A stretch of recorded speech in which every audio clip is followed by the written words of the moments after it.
Welcome to what was once the most expensive resort in all of Las Vegas at the time of its opening. What the Saturday Evening Post called the Tiffany of the Strip. Originally a Cuban-themed property and one of the oldest hotel and casinos still standing, today we are at Tropicana.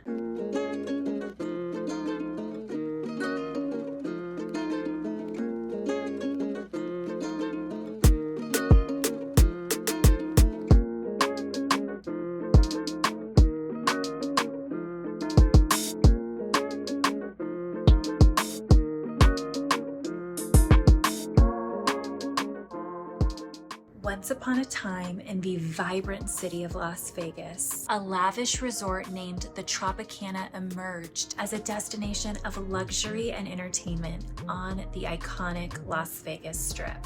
In 1955, Ben Jaffe, part owner of the Fontainebleau Hotel Miami, set his sights on the vacant land in Las Vegas. His vision was grand, to create the finest hotel in all of Las Vegas. Jaffe partnered with dandy Phil Castell, the owner of Conquistador Inc., to bring this vision to life. However, construction faced challenges, running over schedule and budget due to stiff competition for labor with the Stardust, another project on the Las Vegas Strip.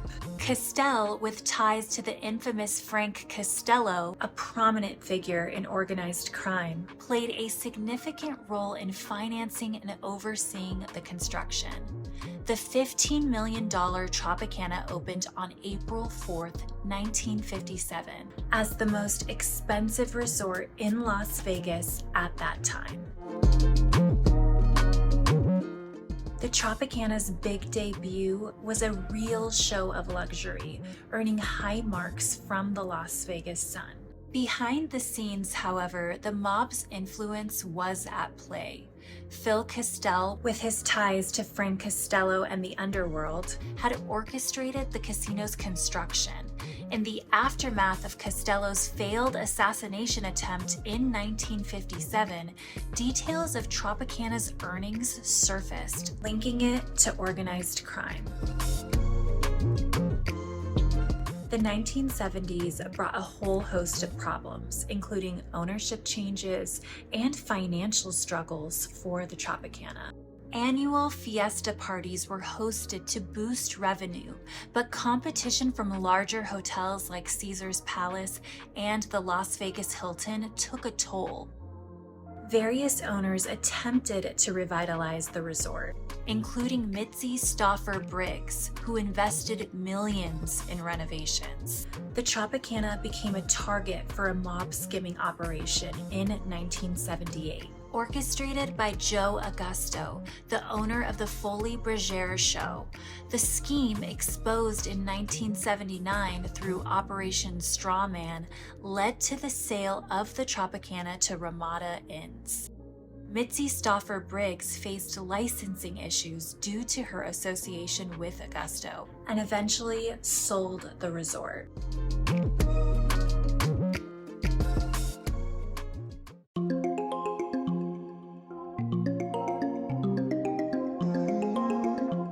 Throughout the 2000s, again, the Tropicana went through ownership changes and considerations for demolition.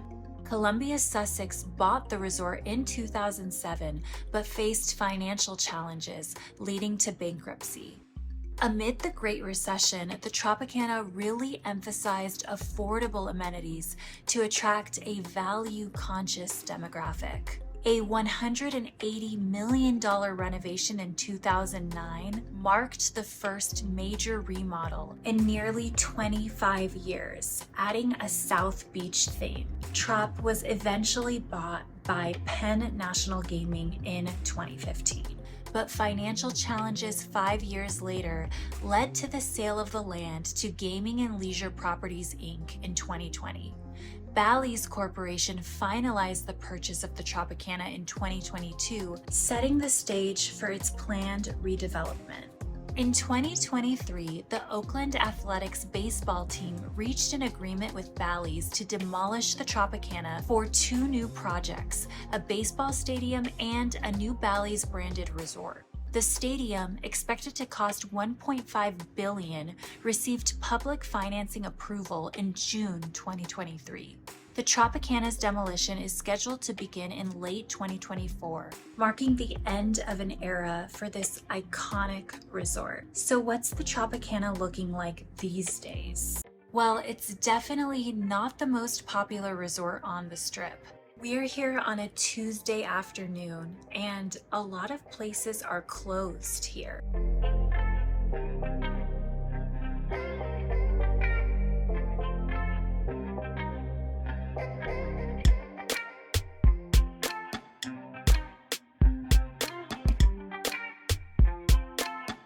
I believe it's because of the location on the Strip. We are all the way on the south end of the Strip. We have Mandalay Bay, Luxor, and Excalibur across the way, and a bridge connecting the resort to MGM Grand. I think if Trop was located towards the center of the Strip, like Flamingo is, there would be a lot more foot traffic and a higher inclination for visitors to stay here.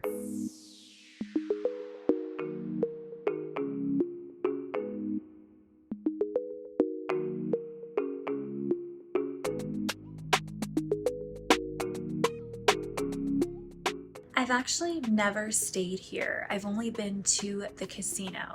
I've gambled here quite a few times, and I will say that the cocktail waitresses are very fast, which is great. Today we booked the standard cheapest room, and we are in the Club Tower.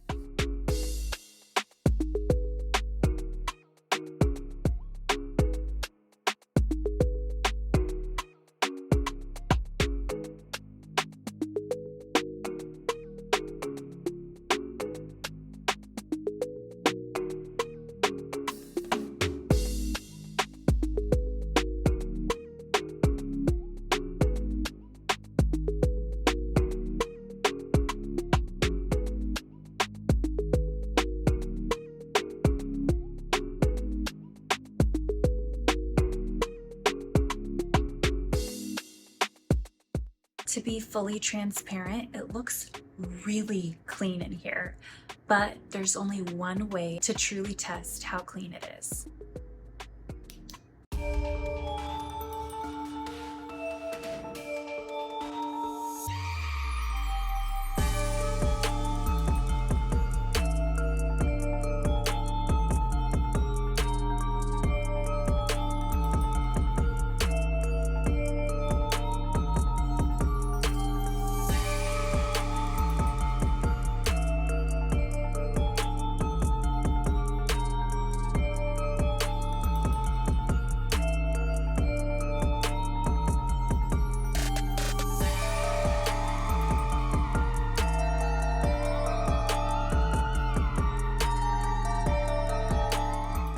Property to be this old and have only a few things light up, I think I could safely say that Tropicana passes the blacklight test.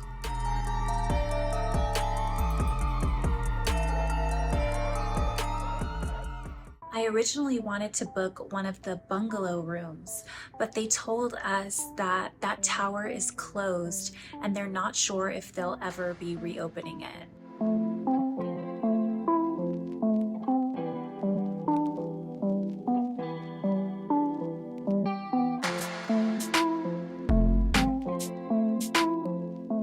The grounds are pretty outdated.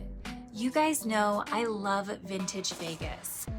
I love the history behind the older resorts, who's come and gone, and the nostalgia they bring. The theming here is also one of a kind for the Las Vegas Strip.